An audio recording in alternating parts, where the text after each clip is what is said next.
ৰাম নাৰায়ণ ৰাম। এই কথা আমি সকলোতে জানো যে লাখ লাখ বছৰ আগতে কোনো লোকৰ নিজৰ মালিকী হক নাছিল। এই ব্যক্তিগত মালিকী হক তেতিয়ালৈ আহিল যেতিয়া মানুহৰ চিন্তাধাৰা বুদ্ধি আৰু মন বিকাশ হ'ল। যেতিয়া তেওঁ অধিক চিন্তা কৰিবলৈ সক্ষম হ'ল তেতিয়া স্বাভাৱিকভাৱে প্ৰত্যেক মানুহ, প্ৰত্যেক গছপুলি, প্ৰত্যেক প্ৰাণী আৰু প্ৰকৃতিৰ প্ৰতিটো বস্তুৰ পৰা এটা শব্দ শক্তি আৰু ভাৱনা অনুভৱ হ'ব ধৰিলে। কিন্তু এই ভাৱনা ক'ৰ পৰা আহে, কিয় আহে, এই কথা আমি কেতিয়াও গভীৰভাৱে নাভাবোঁ। কোনো প্ৰাণীক কেতিয়াও আকস্মিকভাৱে আক্ৰমণ নকৰে। সিহঁতে প্ৰথমে দেখে বোলে আৰু শুনে যাতে চাৰিওফালে কি ঘটিছে বুজিব পাৰে। সিহঁতে ধ্বনি শুনি আৰু অনুভৱ কৰে যাতে চাৰিওফালে কোনো বিপদ আছে নে নাই। এইবোৰ সকলো প্ৰাণীয়ে কৰে। সিহঁতেও ভাবে যে এই চিন্তা ক'ৰ পৰা আহিছে, তেন্তে মানুহেও এই বিষয়টো ভাবিব লাগিব। প্ৰতিদিনে ২৪ ঘণ্টাই আমি চিন্তামন কৰোঁ। জাগ্ৰত অৱস্থাতো চিন্তা চলে, টোপনিৰ ভিতৰতো চিন্তা চলে আৰু স্বপ্ন দেখি।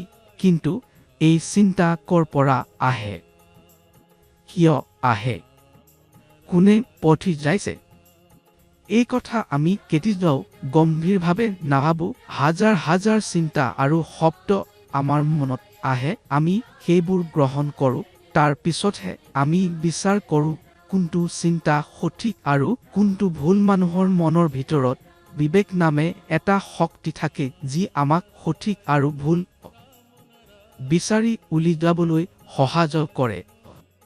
বিবেক আমাক কয়, এই কাম নকৰিবা, একচনে অবিৰত চিন্তা কৰিবা, অলপ অপেক্ষা কৰিবা। বিবেক হ'ল আমাৰ হাৰ্টবিট। যেতিয়া আমি জন্ম ল'লোঁ তেতিয়াৰ পৰাই আমাৰ হাৰ্টবিট চলি আছে। এতিয়া আমি ভাবিব লাগিব এই হাৰ্টবিট কোনে চলাইছে। পৃথিৱীৰ প্ৰতিটো মানুহে এই কথা ভাবিব লাগিব। আমি ক'ৰ পৰা আহিছোঁ, আমি কিয় চিন্তা কৰোঁ, কোনে আমাক চিন্তা পঠি যাইছে। এই কথাবোৰ গম্ভীৰভাৱে ভাবিব লাগিব। আমাৰ বিবেক জন্মৰ পৰাই আমাৰ মাজত থাকে। সমাজত বহুত জ্ঞানী ব্যক্তি আছে, কিন্তু সিহঁতে অজ্ঞানীৰ দৰে আচৰণ কৰে। সিহঁতে কেতিয়া বুজিব, সিহঁতে কেতিয়া সত্যিকাৰ মানুহ হ'ব। সৌৰজগতৰ সূৰ্য নোহোৱাকৈ কোনো জন্তু জীৱিত থাকিব পাৰেনে? বতাহ নোহোৱাকৈ, অক্সিজেন নোহোৱাকৈ। পৃথিৱীত সকলো এক বেলেন্স প্ৰাকৃতিক সাম্য অনুযায়ী চলে। গছপুলি, প্ৰাণীসমূহ আৰু মানুহ, এই সকলোবোৰেই প্ৰকৃতিৰ অংগ। কিন্তু মানুহে কেৱল নিজৰ অধিকাৰৰ কথাহে ভাবে। গছৰ পৰা ফল ফুল বিচাৰি লয়, কিন্তু সি কষ্ট পাজ নে নাই সেই কথা কেতিয়াও ভাবে নে? ভাবক, যদি কোনো গছে আহি মানুহৰ কেশ কাটি পেলাজ আৰু কয় আমাক তোৰ কেশ লাগিব, তেন্তে মানুহৰ কি অৱস্থা হ'ব?